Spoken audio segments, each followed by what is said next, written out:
After graduation, after that, MCS promoted from the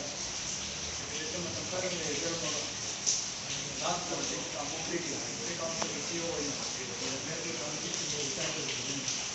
in the meantime, right from my boyhood, I fought learning. I have a very society, football, cricket,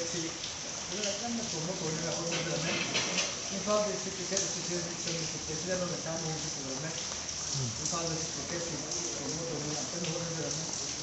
even all the time that for you, in movie has done Sagagi.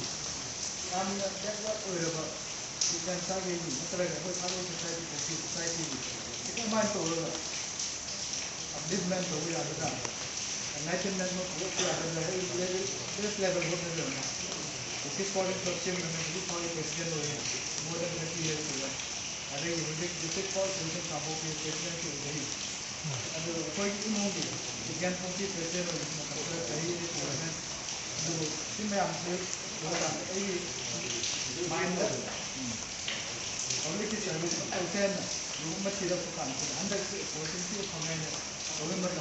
due to some unexpected circumstances,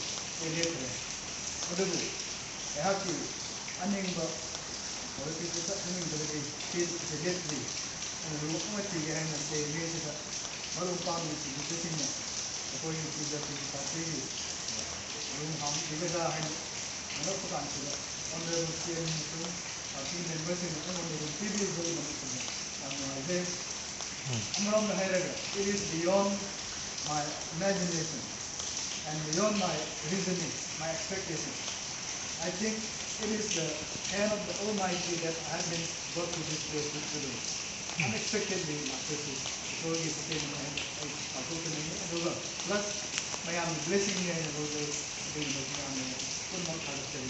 I will do my best for the benefit of the party. Thank you very much.